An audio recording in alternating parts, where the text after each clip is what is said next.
High Output Management, Administração de Alta Performance, de Andrew S. Groove. Resumo do livro.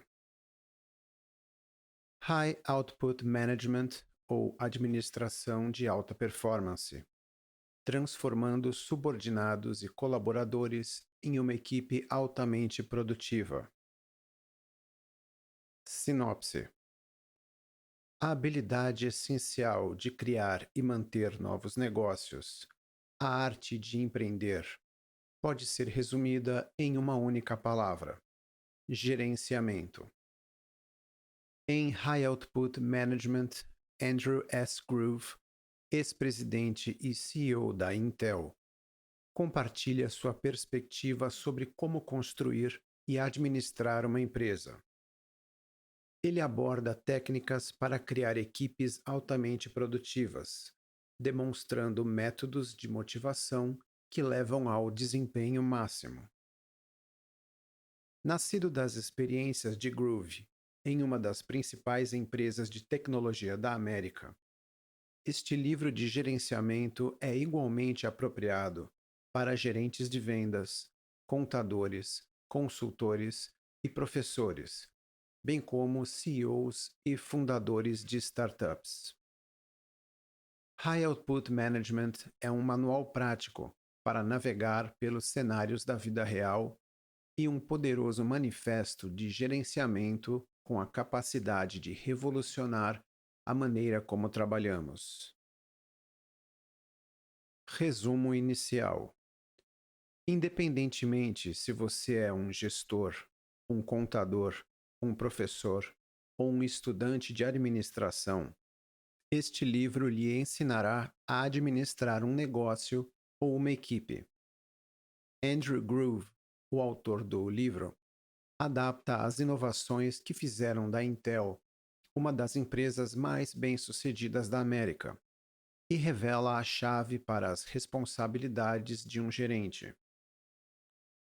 Com uma linguagem simples e clara, Andrew explica literalmente quais técnicas e indicadores você pode usar para tornar o recrutamento corporativo preciso, como transformar seus subordinados e colegas de trabalho em membros de uma equipe altamente produtiva, como motivar sua equipe a atingir o desempenho máximo e, até mesmo, como evitar que um ótimo funcionário desista de pedir demissão. O livro é dividido em 15 capítulos, e este resumo abordará os principais tópicos. Sobre o autor. Andrew S. Groove era um homem de negócios, engenheiro e autor. Ele teve um papel importante na criação da Intel e foi indicado a CEO da empresa em 1979, transformando-a em uma das maiores fabricantes de semicondutores do mundo. Entendendo os princípios de produção. O livro inicia falando sobre o fluxo de produção, o qual possui etapas limitantes que requerem maior atenção. Essas etapas são as partes mais caras ou demoradas do processo. O exemplo que o autor dá é o de uma empresa que produz café da manhã, ovos cozidos, torrada e café. A etapa limitante aqui é o ovo, cujo cozimento demora 3 minutos, comparado à torrada, que demora 1 minuto para ficar pronta. O café já é preparado com antecedência, então só é necessário encher a xícara do cliente. O autor revela que linhas de produção eficientes operam sob 3 premissas: entregar seus produtos dentro do prazo, com um padrão claro de qualidade e dentro do custo definido. Para otimizar sua linha de produção, é necessário ficar atento às etapas limitantes, a fim de otimizá-las. A tarefa de um gerente é encontrar o melhor custo-benefício para implantar seus recursos, sendo esta a chave para otimizar todos os tipos de trabalho. Todo fluxo de produção tem uma característica básica: o material se torna mais valioso no decorrer do processo.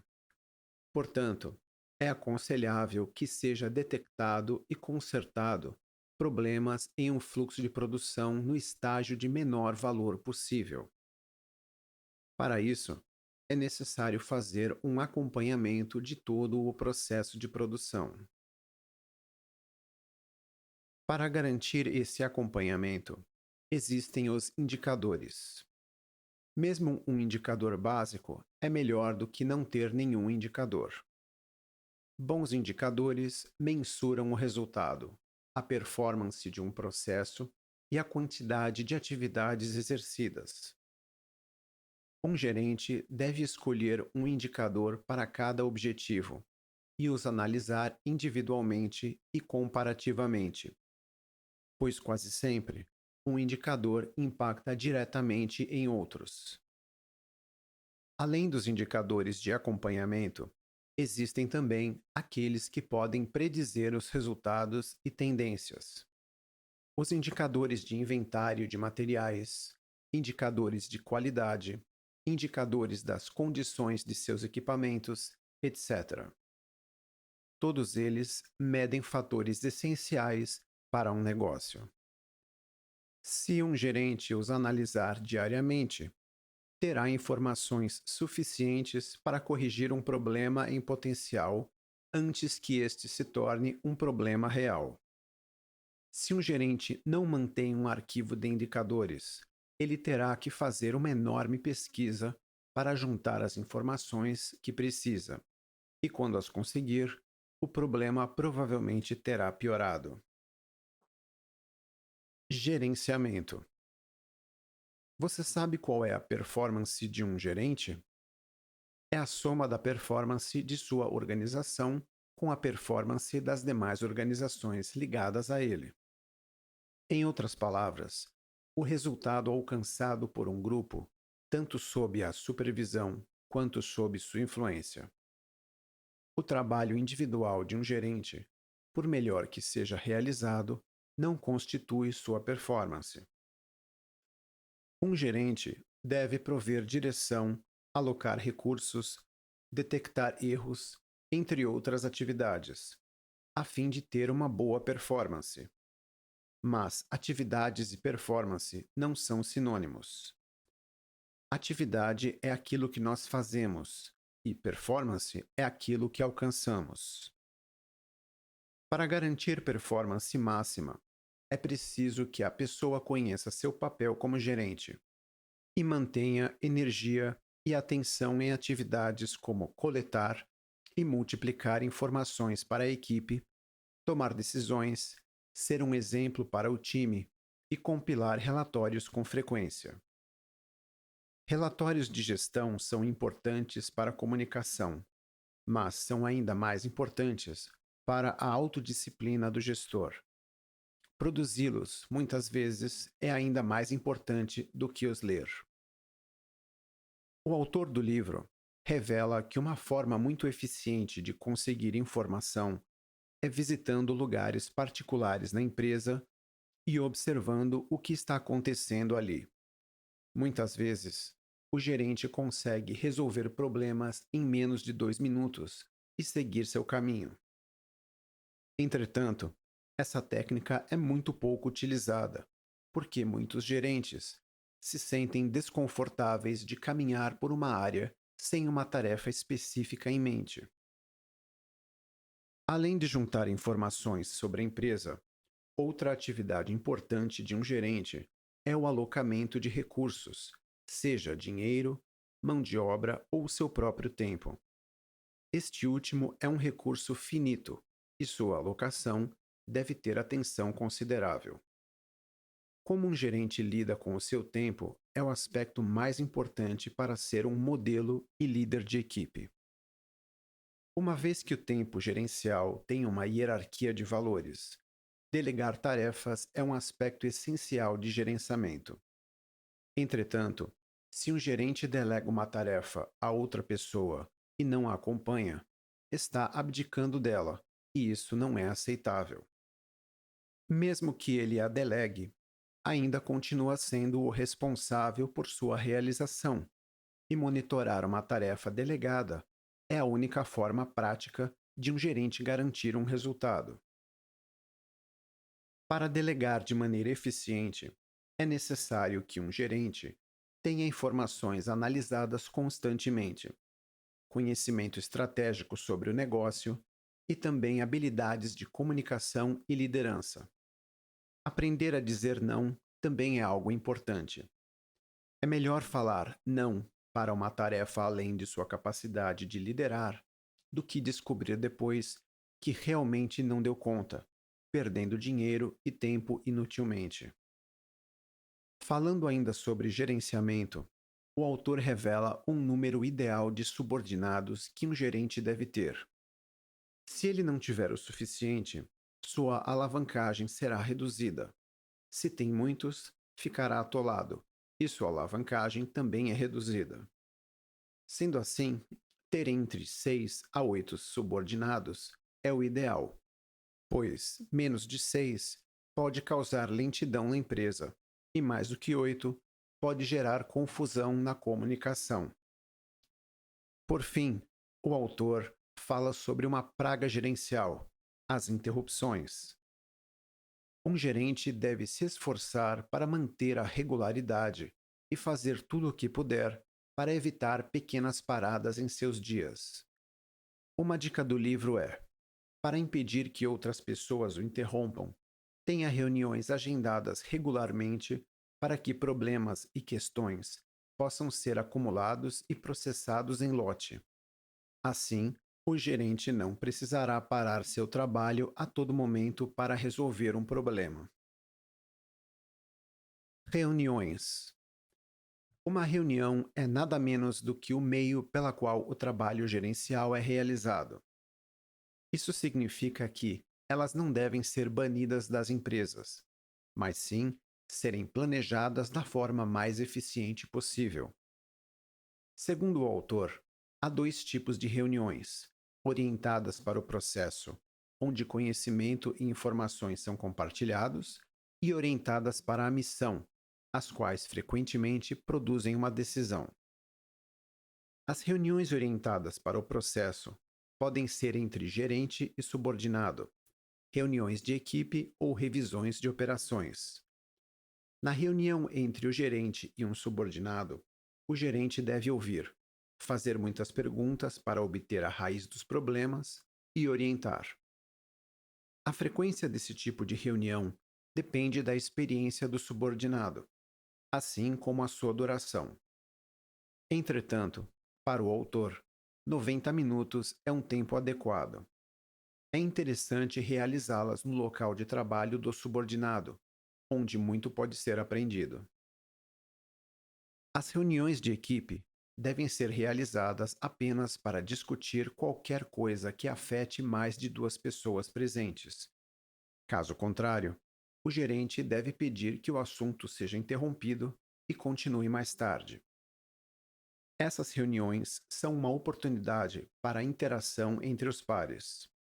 A função mais importante do gerente é facilitar a reunião e controlar o ritmo para que ela permaneça produtiva.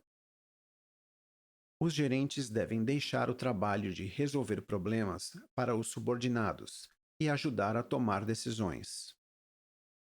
As revisões da operação são um meio de interação para pessoas que, de outra forma, não têm oportunidades de se encontrar no trabalho.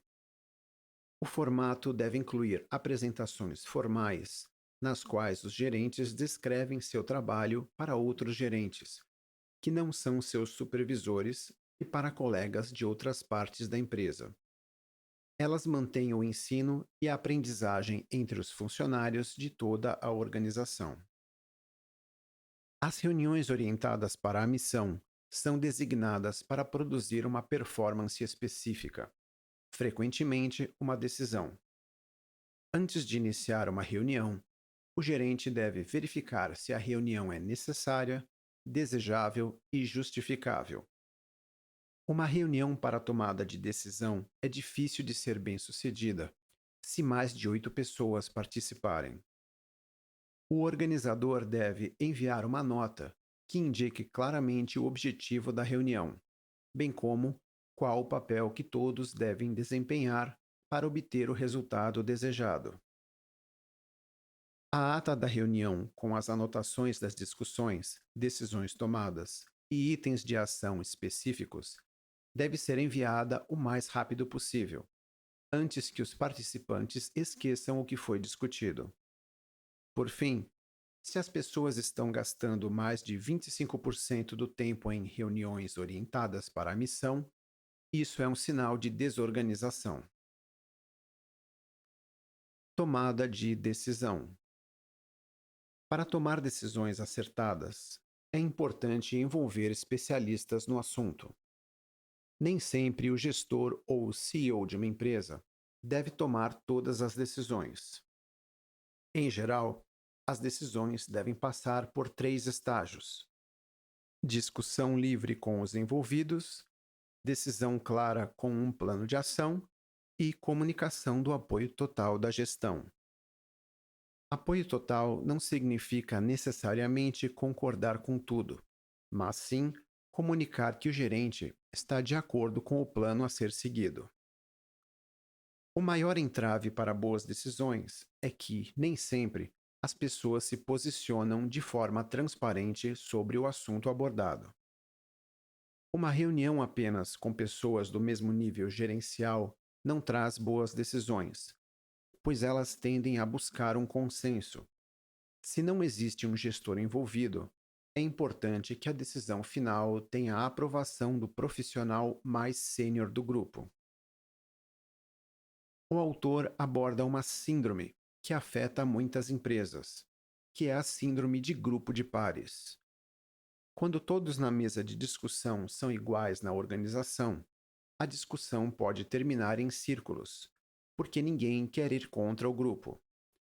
Os colegas tendem a procurar um colega sênior, mesmo que ele não seja a pessoa mais competente ou com conhecimento envolvido, para assumir e moldar uma reunião. Quando for tomar uma decisão, um gerente não deve tomá-la prematuramente. Na verdade, provavelmente é melhor nem sequer dar uma opinião. Ele deve fazer umas perguntas e enquadrar questões para garantir que ouviu e considerou os problemas reais, em vez dos comentários superficiais que geralmente dominam a parte inicial de uma reunião. Planejamento. O planejamento é crítico para uma gestão focada em resultados, e é importante que ele seja feito pelo gestor, o qual tem conhecimento dos seus recursos e entende que planejar é dizer sim para alguns projetos e não para outros. Segundo o autor, o planejamento se baseia em 3 etapas básicas: entender a demanda, o que a empresa ou o time necessitará do gerente e por quanto tempo; entender a situação atual, o que o gerente está produzindo agora, quando estes projetos serão concluídos e qual o impacto de adicionar novos projetos no curto prazo. E, finalmente, comparar a demanda com a situação atual e derivar disso um plano. O que precisa ser feito para garantir que a demanda seja entregue? Qual o prazo e recursos necessários? O planejamento deve produzir tarefas que precisam ser executadas agora para alterar os eventos futuros e suprir as necessidades da demanda. É importante se lembrar que, após planejar, deve-se separar algum tempo para considerar o impacto daquele planejamento e daquelas decisões. Motivando os subordinados. A principal tarefa de um gerente é aumentar a performance de seus subordinados, seja através de treinamento ou de motivação. Quando alguém não está realizando seu trabalho, ou ele não é capaz, ou não está motivado. Para determinar qual é o caso, é possível empregar um teste mental simples. Se a vida da pessoa dependesse de fazer o trabalho, ela poderia fazê-lo? Se a resposta for sim, essa pessoa não está motivada. Se a resposta for não, então ela não é capaz. O treinamento é responsabilidade do chefe, embora muitas vezes essa tarefa seja passada para um subordinado sênior. Como a performance de um gerente é a performance de sua organização, ele é o principal interessado a passar treinamentos adequados à sua equipe. O treinamento deve ser realizado por uma pessoa que representa um modelo aos outros. Para ser efetivo, o treinamento deve ser feito com uma frequência consistente e não apenas quando um problema surgir. O gerente deve ensinar novos princípios e habilidades para um departamento inteiro, lembrando-se que, embora o treinamento seja um trabalho exaustivo, a pessoa que mais vai aprender será ele mesmo. O autor concorda com a teoria da motivação de Abraham Maslow, que diz que as necessidades levam as pessoas a terem impulsos que resultam em motivação. Para manter um alto grau de motivação, devemos manter sempre algumas necessidades insatisfeitas. As necessidades de uma pessoa podem variar nos seguintes aspectos: fisiológico consiste nas necessidades básicas, como alimentação e vestuário. Segurança consiste na proteção contra a perda de necessidades básicas. Social e afiliação consiste no desejo inerente de pertencer a um grupo comum. Estima e reconhecimento. A necessidade de se estabelecer perante os outros é uma motivação. E, finalmente, autoatualização. Consiste na necessidade de alcançar o melhor de si em um empreendimento escolhido. O dinheiro, segundo o livro, é obviamente importante porque compra as necessidades da vida. Entretanto, uma vez que o dinheiro consegue proporcionar o estilo de vida que a pessoa deseja, ele deixa de ser uma motivação. Ainda, o medo de perder o emprego ou o medo de falhar são formas de motivar uma pessoa ao trabalho, embora não seja a mais eficiente. Uma pessoa não conseguirá se autoatualizar se estiver sempre com medo de falhar. Como gerente, a pessoa deve proporcionar o desenvolvimento técnico e pessoal de seus subordinados, assim como a capacidade de aquisição de novos conhecimentos. As pessoas, em geral, se desenvolvem de maneiras diferentes. Desenvolvimento de competências. A pessoa é focada em dominar cada vez melhor sua tarefa, buscando se tornar um grande especialista e, assim, obter reconhecimento. Ou desenvolvimento de realizações. A pessoa é focada em conquistar e atingir objetivos em tudo que faz. Ambas as abordagens levam pessoas a superar e testar seus limites, seja no nível da habilidade, seja no nível das realizações. Comportamentos focados em desenvolvimento de competências não devem ser recompensados com reconhecimento. Afinal, eles não estão necessariamente alinhados aos objetivos da empresa.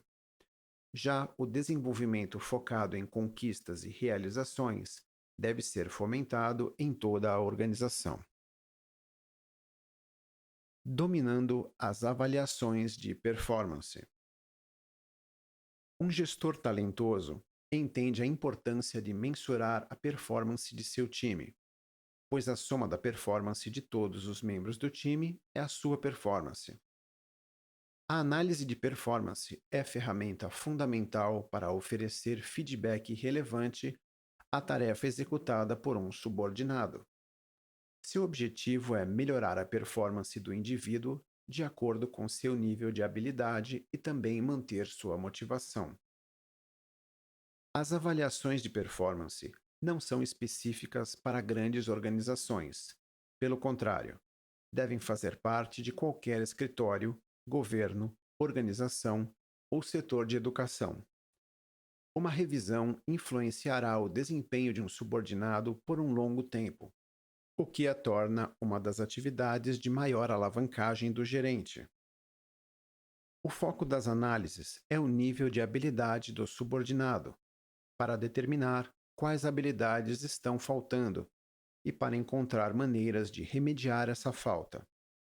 Ainda, é necessário intensificar a motivação do subordinado, a fim de obter uma curva de desempenho mais alta, considerando seu conjunto de habilidades.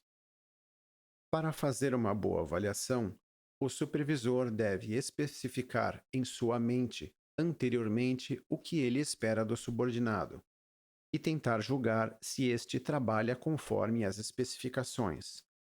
Ainda, é importante fazer mensurações de resultados do subordinado e avaliar as medidas internas tomadas, como planejamento, treinamento, etc. Se estiver avaliando um outro gerente, além dos resultados de seu grupo, considere como o gerente está agregando valor. Durante a avaliação, o gerente deve interferir pouco e ouvir muito, focando no indivíduo. Seu objetivo é conseguir comprometimento para encontrar soluções. Uma armadilha comum na qual muitos gerentes caem é avaliar as pessoas baseando-se em seu potencial e não em seus resultados. A decisão de promover deve estar vinculada ao desempenho. Quando promovemos o nosso melhor, deixamos claro que o desempenho é o que conta. Há 3 formas como um subordinado pode reagir à avaliação. Ele pode aceitá-la e se comprometer a melhorar. Pode discordar totalmente e ainda assim se comprometer com a empresa. Ou pode discordar e não se comprometer com o que o gerente está recomendando. Somente o último caso é inaceitável.